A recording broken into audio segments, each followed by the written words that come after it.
आता है आपका सहचर्य प्रगुण।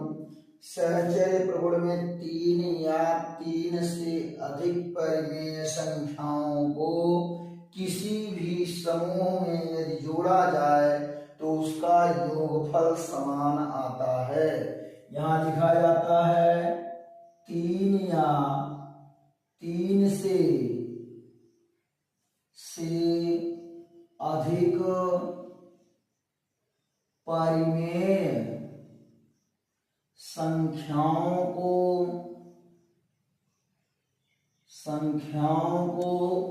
3 या 3 से अधिक परिमेय संख्याओं को किसी भी क्रम में किसी भी समूह में जोड़ा जाए किसी भी समूह में जोड़ा जाए तो किसी भी यदि समूह में उसको जोड़ा जाता है, चाहे जिस समूह में उसको जोड़े, यानी किसी भी समूह में यदि हम उसको जोड़ते हैं तो उसका योगफल क्या होता है, तो उसका योगफल समान आता है, समान आता है। यानी कहा जाता है सहचर्य प्रगुण जो आता है, कहता है 3 या 3 से अधिक परिमेय संख्याओं को किसी भी समूह में यदि जोड़ा जाए तो उनका जो योगफल आता है वह समान आता है। जैसे मान लिया जाए, माना A/B कामा C/D कामा E/F। मान लिया जाए कि 3 परिमेय संख्या है और हमने यहाँ जो फार्मूला बनाया A/B प्लस ब्रैकेट में C/D प्लस E/F, ये फार्मूला बनाते हैं। और इसी को यदि क्रम हम बदल दें, क्रम बदल करके अगर हम A/B करते हैं प्लस C/D करते हैं और प्लस करके हमने E/F अगर कर देते हैं तो भी हमारा योगफल समान आता है। मान लिया जाए कि कोई संख्या हमारा 2/3 यहाँ दिया है, माना कोई संख्या 2/3 कामा 5/7 अगर देता है और इसी प्रकार तथा अगली संख्या 1/6 देता है, तो इन 3 परिमेय संख्याओं का योग, तीनों परिमेय संख्याओं का योग।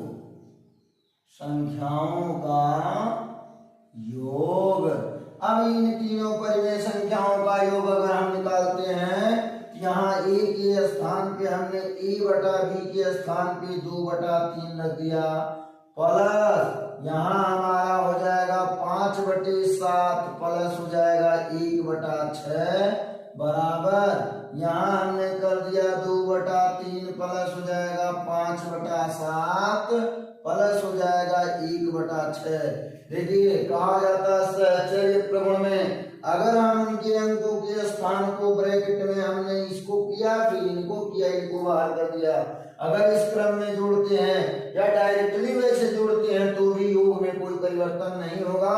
तो यहाँ आपका बस इतने होता है कि जो हमारा ब्रैकेट में दिया है सबसे पहले उसको जोड़ करके हम सरल भिन्न में ला लेते हैं, उसके बाद ही हम आगे चालू करते हैं। अब यहाँ मान लीजिए कि आपका 2/3 हो गया प्लस, अब यहाँ आपका 7 और 6, यहाँ हो जाएगा 7 6।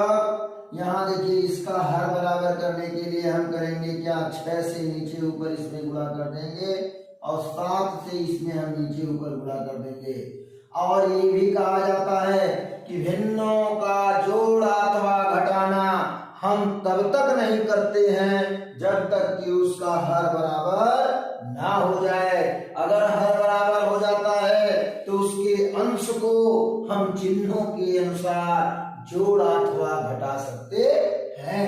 तो यहाँ हो जाएगा 6 25 हो जाएगा 30, 6 7 हो जाएगा 42 प्लस हो जाएगा 7 बटा यहाँ हो जाएगा 42 बराबर यहाँ आपका आता है दिया है 2 बटा 3, यहाँ हम 7 से गुणा कर दें, यहाँ 7 से कर दें और इसमें हम 3 से कर दें। क्यों कर रहे हैं? क्योंकि ये भी विषम, तो हमारा 7 से इसमें और 3 से इसमें करेंगे तो हमारा हर 21 आ जाएगा। तो 7 गुना हो जाएगा 14 बटे 7 त्रिक 21 प्लस हो जाएगा 5 याम 15 बटा 7 त्रिक 21 प्लस हो जाएगा 1 बटा 6। अब यहाँ हो जाता है 2 बटा 3 प्लस हो जाएगा, अब हर हमारा बराबर है, अब अंश को हम आपस में जोड़ लेंगे, प्लस दिया है जोड़ लेंगे, माइनस देता घटा लेते, चिन्हों के अनुसार हमें काम करते हैं। तो यहाँ हो जाएगा 30 प्लस हो जाएगा 7 बटा हो जाएगा आपका 42 बराबर यहाँ भी हमारा प्लस दिया है, यहाँ भी हम जोड़ लेंगे, हो जाएगा 15 बटा हो जाएगा 21, यहाँ 14 प्लस 15 बटा 21 प्लस हो जाएगा 1 बटा 6, यहाँ हो जाएगा 2 बटा 3 प्लस यहाँ हो जाएगा 30 7 37 बटा 42। अब ये हमारा सरल भिन्न में आ गया। अब यहाँ हम इसमें ऐसा इसका गुणा करें कि हमारा यहाँ भी 42 हो जाए। क्यों? क्योंकि जब तक दोनों का हर बराबर नहीं होगा तब तक हम आपस में जोड़ा अथवा घटा नहीं सकते।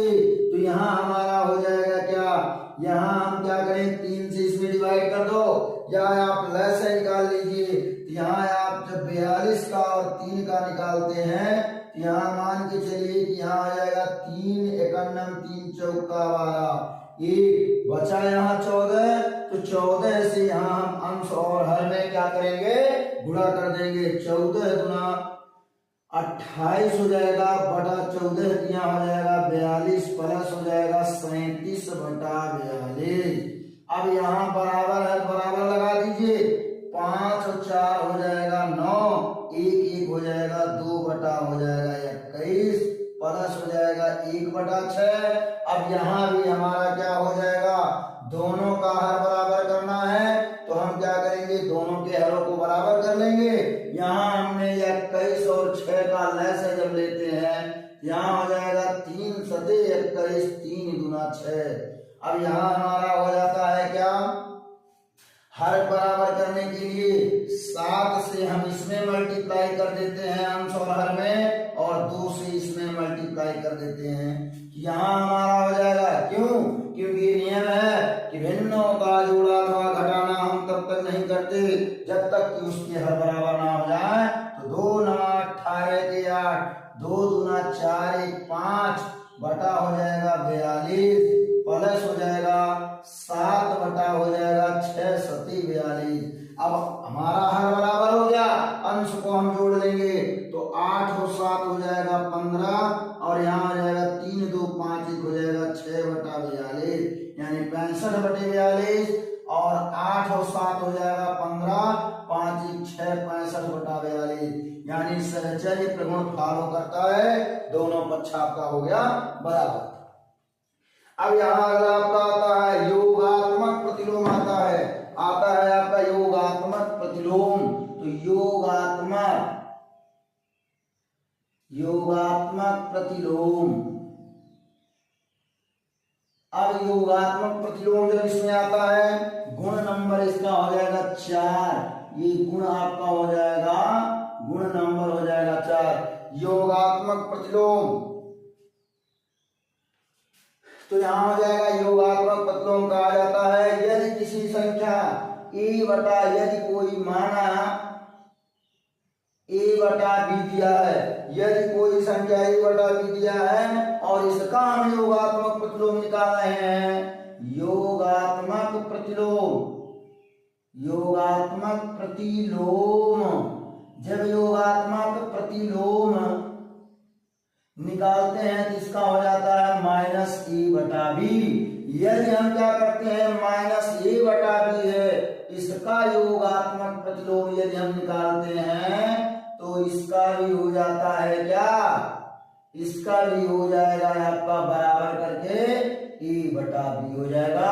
इसका मतलब है यदि योगात्मक प्रतिलोम होगा तो यदि आपका परिमेय संख्या यदि धनात्मक है तो वह ऋणात्मक हो जाएगा, यदि वह भिन्नात्मक संख्या या यदि वह परिमेय संख्या ऋणात्मक है तो योगात्मक प्रतिलोम उसका धनात्मक हो जाएगा।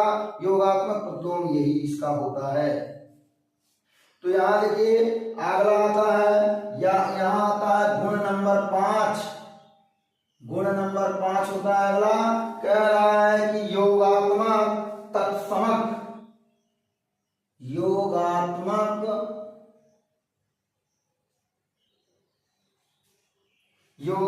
आपका होता है योगात्मक तत्समक हो जाता है। योगात्मक तत्समक क्या है? योगात्मक तत्समक क्या होता है? शून्य में किसी संख्या में भी, शून्य में किसी भी संख्या में यदि हम क्या करते हैं परिमेय संख्या का योग करते हैं, योग वही संख्या प्राप्त होता है। तो यहाँ योगात्मक तत्समक का मतलब होता है यदि किसी परिमेय संख्या में यानी A/B आपका कोई परिमेय संख्या दिया, यदि उसमें हम जीरो जोड़ दें, यदि उसमें हम जीरो क्या कर दें जोड़ दें, तो वह हमारा क्या प्राप्त होता है? वही संख्या प्राप्त होता है 0 प्लस A/B या A/B प्लस 0। तो हमारा यदि जीरो को हम किसी संख्या में जोड़ते हैं तो हमारा वही संख्या प्राप्त होता है। तो कहने का मतलब है ऐसी परिमेय संख्याएं जिसमें यदि हम जीरो जोड़े और वही परिमेय संख्या प्राप्त हो, वही हमारा तत्समक योगात्मक तत्समक कहलाता है।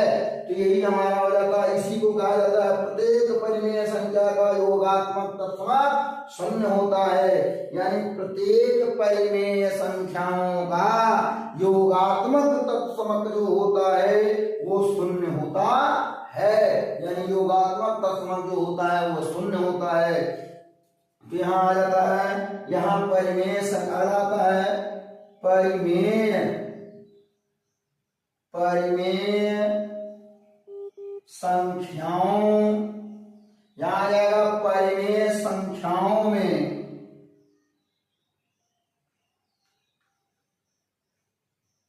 गुणन, परिमेय संख्याओं में गुणन की गुण।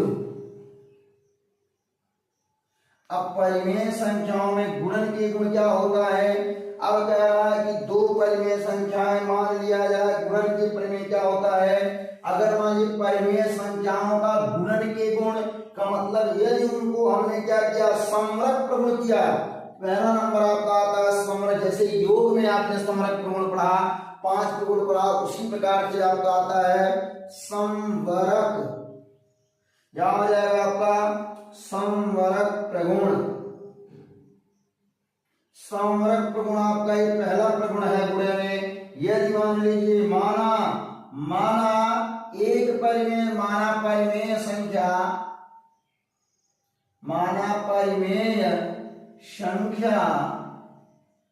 A/B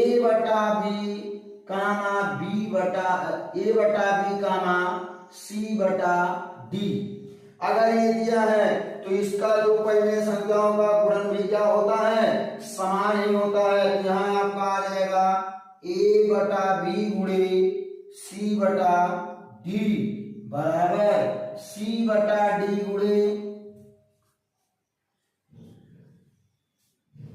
तो इन दोनों का यदि गुणा किया जाए तो जो है वही प्राप्त होता है। जैसे हमारी समरक प्रगुण में आपका आता है, समरक प्रगुण में कहता है कि वही जो है क्या होता है उसी में गुणा करा दिया जाए। तो माना वह संख्या अगर मान लीजिए कि आपका दिया है 3/4 व 5 हो जाएगा 7, -5/7 दिया है। इसका जो गुणन प्रक्रिया है अब गुणा करा दिया जाए तो 3/4 गुणे हो जाएगा -5/7। तो इसका गुणा प्रक्रिया जो आता है 5×3 15/4 7 28 और एक माइनस प्लस का यहाँ हो जाता है माइनस, यही आपका आ जाता है आंसर। अब गुणन में आपका पहला समरक प्रगुण आ गया।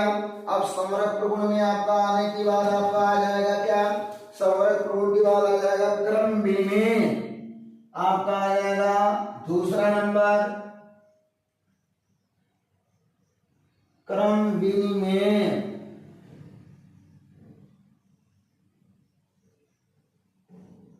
क्रम विनिमय जो प्रगुण आपका आता है, तो क्रम विनिमय प्रगुण में आपका यही होता है कि यदि उसके क्रम को बदल दिया जाए, यदि उसके क्रम को बदल दिया जाए तो परिमेय संख्या सदैव समान होती है।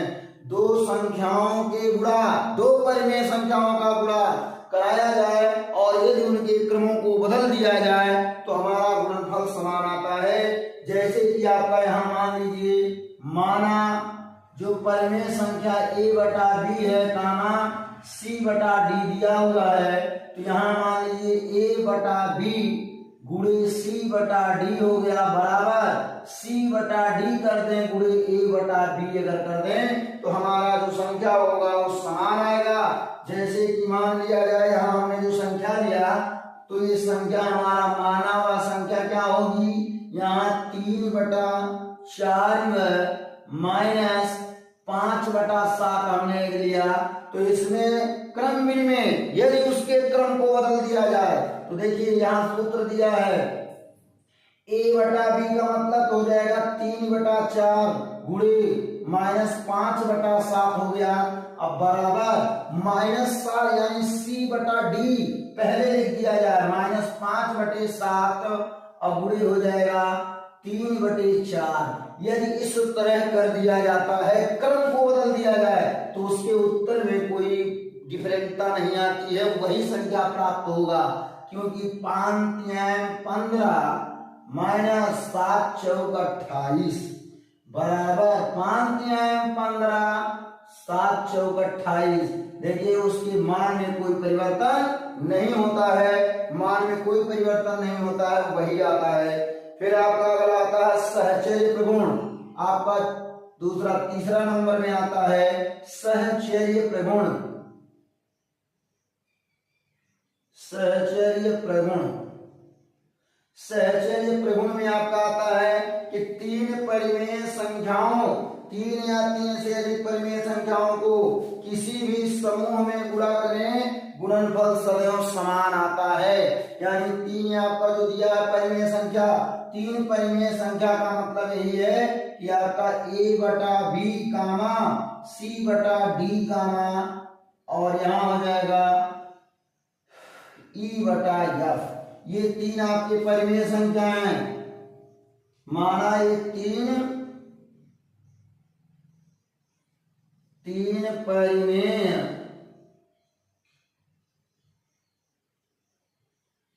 संख्या है।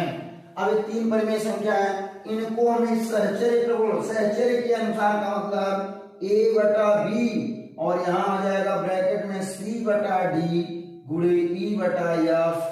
अब ये हो जाएगा बराबर, यहाँ हो जाएगा a बटा b गुणे हो जाएगा यहाँ पे a बटा b को हमने बाहर a बटा b गुणे c बटा d a हो गया और गुणे हो जाएगा e बटे f। यानी अगर इस नियम के अनुसार अगर गुणा कराया जाए तो भी मान में कोई परिवर्तन नहीं होता है।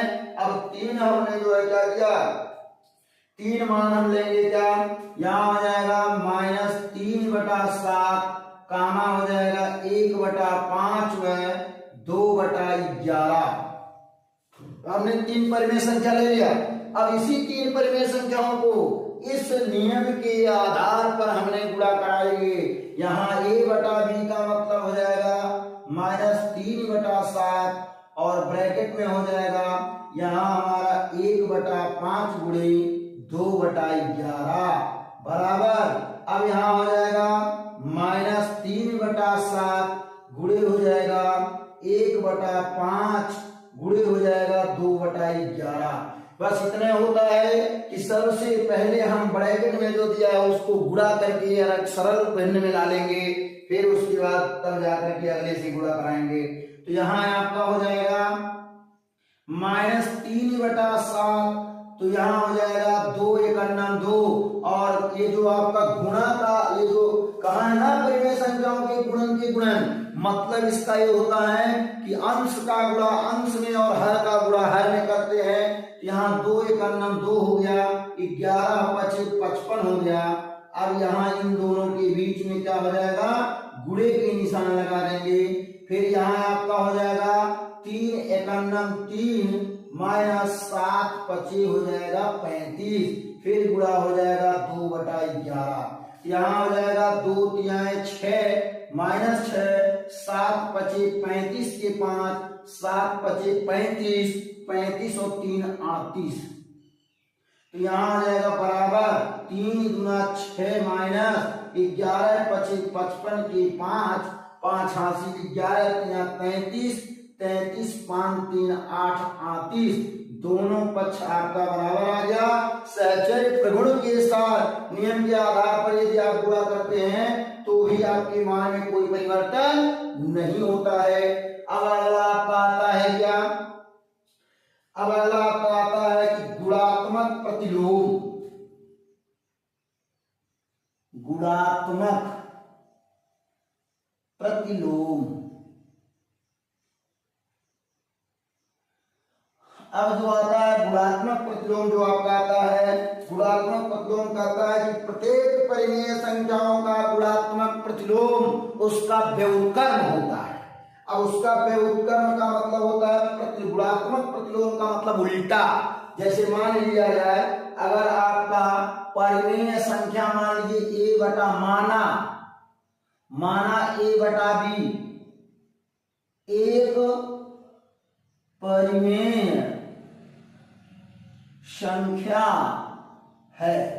अब मान लीजिए a बटा b एक परिमेय संख्या है, यदि हम इसका क्या करें गुणात्मक प्रतिलोम लें तो यहां लिखेंगे a बटा b का गुणात्मक प्रतिलोम। अगर इसका लेते हैं तो ये हो जाता है आपका b बटा a। तो सीधे आप जानिए कि किसी भी परिमेय संख्या का यदि गुणात्मक प्रतिलोम लेते हैं तो उसका व्युत्क्रम होता है, सीधे b बटा आपका a हो जाएगा। ये हो जाएगा गुणात्मक प्रतिलोम। और गुणात्मक प्रतिलोम यहाँ आपका हो जाएगा माना, जैसे मान लीजिए अगर हमने ले लिया -7/5 -7/5 का गुणात्मक प्रतिलोम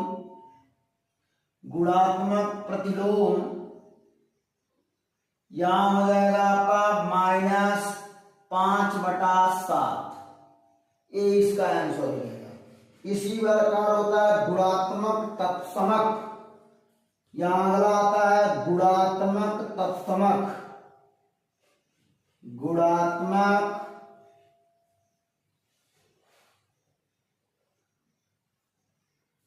गुणात्मक हो जाएगा, तत्समक क्या है। अब गुणात्मक तत्समक का जो मान होता है, गुणात्मक तत्समक एक के किसी भी परिमेय संख्या में एक का गुणा स्वयं की संख्या में यदि होता है तो उसका मान जो है वही प्राप्त होता है।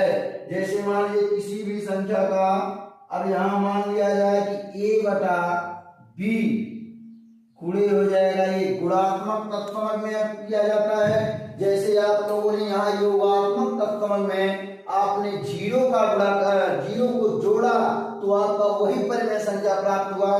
तो गुणात्मक तत्समक में आपका आता है 1 का उसमें मल्टीप्लाई कराया जाता है। यहाँ हो जाएगा 1 गुणे, यहाँ गुणात्मक जो तत्समक होगा वहां भी हो जाएगा आपका a बटा b, तो आपका प्राप्त होगा a बटा b बराबर हो जाएगा a बटा b। यानी गुणात्मक जो तत्समक होता है वही संख्या प्राप्त होती है, परिमेय संख्या वही प्राप्त होती है। जैसे कि 1 का गुणा स्वयं वही संख्या होती है, यानी 1 का गुणा स्वयं वही संख्या जो परिमेय संख्या आपको देगा वही उसके 1 के गुणे में होता है। ये हो जाएगा आपका गुणात्मक तत्समक। गुणात्मक तत्समक क्या आता है, गुणा पर योग का नियम। अब गुणा पर योग का नियम यहां हो जाएगा गुणन पर योग का वितरण नियम। अब यहां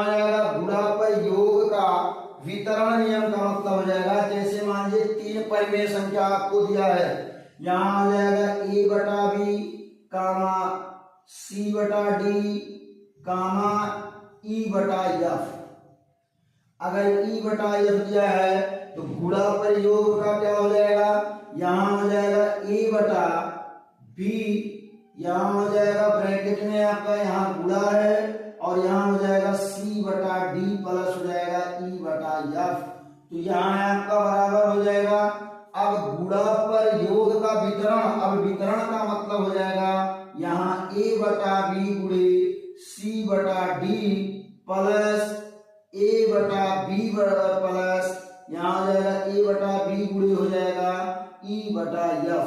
अब यहाँ आपका गुणा पर योग, ये गुणा है ये पर योग है। अब इसका वितरण का मतलब एक बार इस पूरे परिमेय संख्या का एक बार इसमें गुणा, फिर इसी परिमेय संख्या का एक बार इसमें गुणा, तो यही कहलाता है आपका गुणन पर योग का वितरण नियम। यही इसके अनुसार यदि आप किसी को सवाल को लगाते हैं तो आपका यही कहलाता है गुणा पर योग का वितरण नियम। तो यहाँ आपको देखने को मिलेगा, तो यहाँ आप देखिए उस नियम के अनुसार आपको सवाल बताते हैं उदाहरण। तो यहाँ आपका जो संख्याएं दी हुई हैं,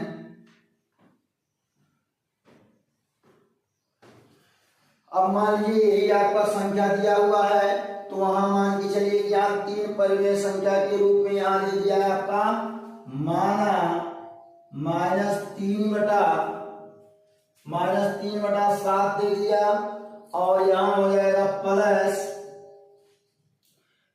यहाँ कामा हो जाएगा आपका 1/5 कामा 2/11 मान लीजिए ये दिया। और गुणा पर योग के वितरण नियम के आधार पर हम लगाते हैं। तो यहाँ आपका दे दिया a बटा बी गुणे ब्रैकेट में 1/5 प्लस 2/11।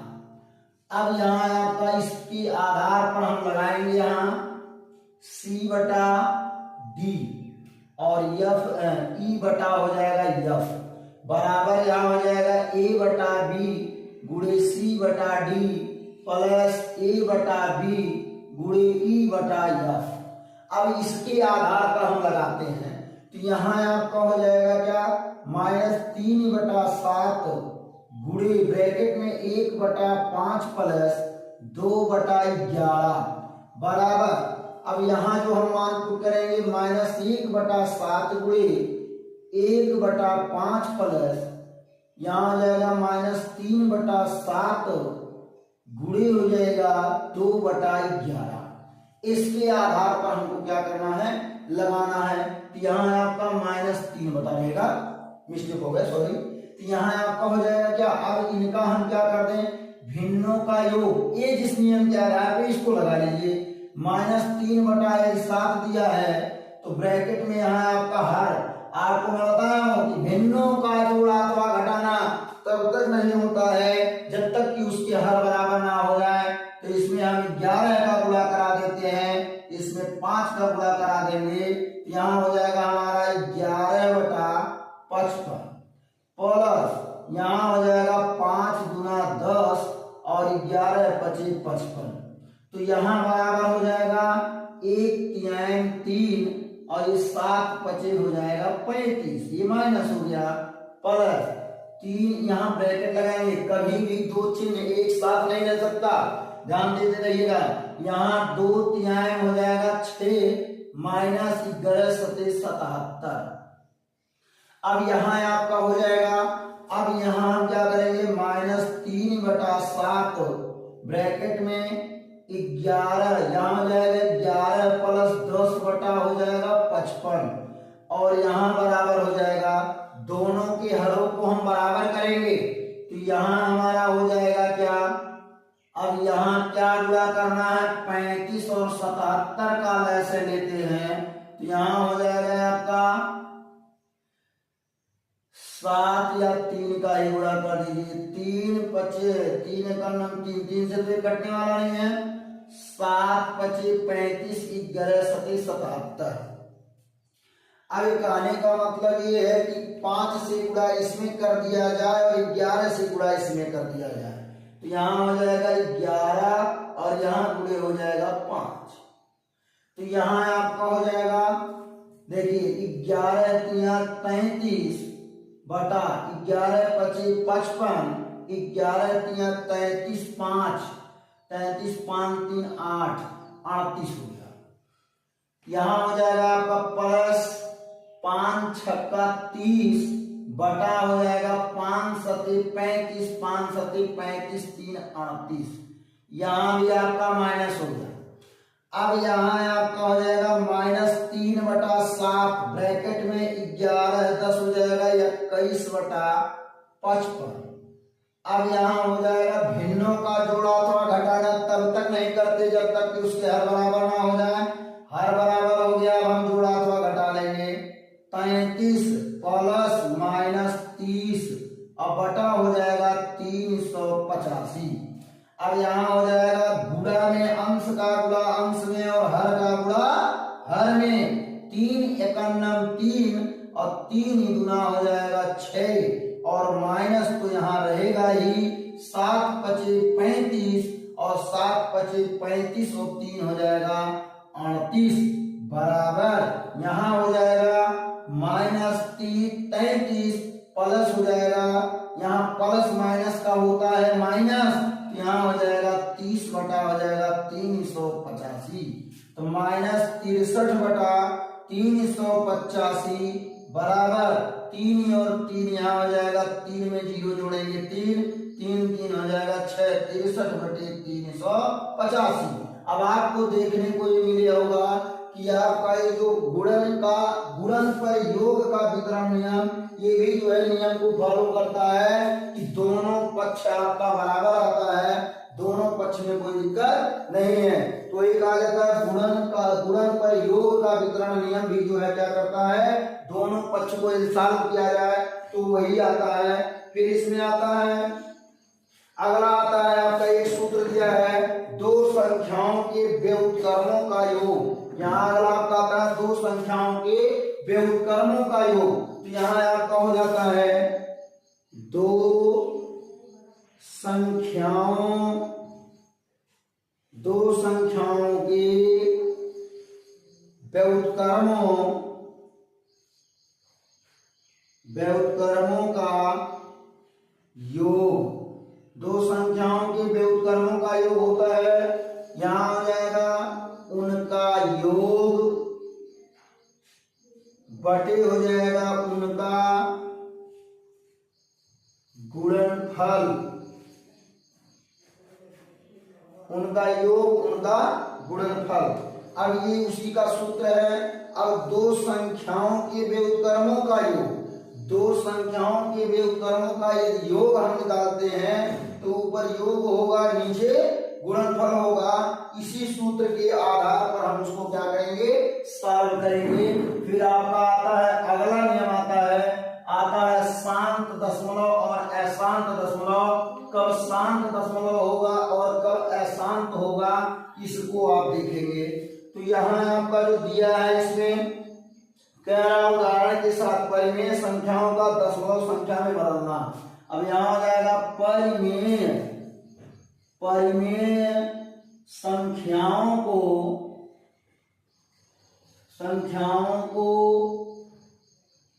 दशमलव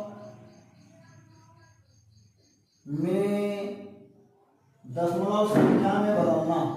दशमलव संख्या में बदलना। अब कैसे दशमलव संख्या में बदलते हैं, उदाहरण में जैसे परिमेय संख्या यहाँ जैसे में दिया है, परिमेय संख्या। अब परिमेय संख्या में आपका दे दिया है 4/5 कामा 7/4, 7/4 दिया है तथा 3 दे दिया 20, 3 दे दिया 20। अब इसको हमको दशमलव में बदलना है। किसमें बदलना है, दशमलव में। दशमलव में बदलना है। तो जब दशमलव में बदलना है, सबसे पहले हम क्या करते हैं, आपको हमेशा पता होगा कि जब भी परिमेय संख्या होता है तो उसके हर से अंश में डिवाइड किया जाता है। जैसे यहाँ 4 दिया है, यहाँ 5 से हम डिवाइड करेंगे।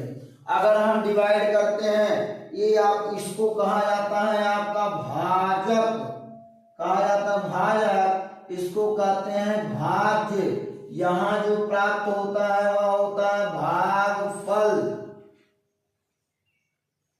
भागफल। तो जब हमको दशमलव में बदलना है, तो यदि हमारा भाजक से भाज्य छोटा होता है तो भागफल में सबसे पहले हम दशमलव बढ़ाते हैं। दशमलव बढ़ाते हैं, दशमलव के पहले हम 0 लगाते हैं। अब कोई कहे ना लगाएं तो तब भी ये सही होगा, लेकिन यहाँ हम क्या करते हैं, दशमलव की शोभा को बढ़ाने के लिए हम उसके पहले 0 का प्रयोग करते हैं। तो जब हम यहाँ दशमलव लगा देते हैं तो 1 0 यहाँ बढ़ता है। जब 1 0 बढ़ गया तो आपका यहाँ क्या हो जाएगा, भाग चला जाएगा। 5 का पहाड़ा है, सब पढ़िए, 40 हो जाए, 5 बट्ठे हो जाता है 40, ये कट गया, ये आपका दशमलव में बदल गया।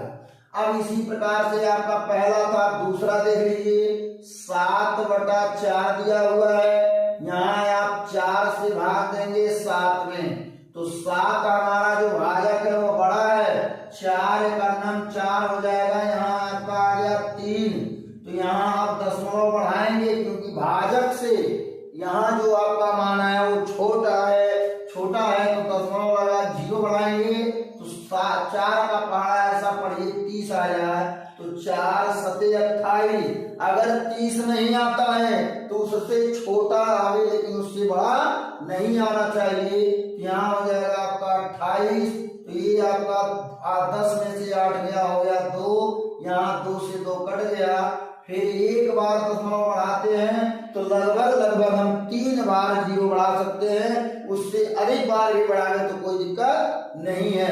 यहाँ हो जाएगा 4 5 हो जाएगा 20, ये हमारा कट गया, ये भी दशमलव में बदल गया, दशमलव मान।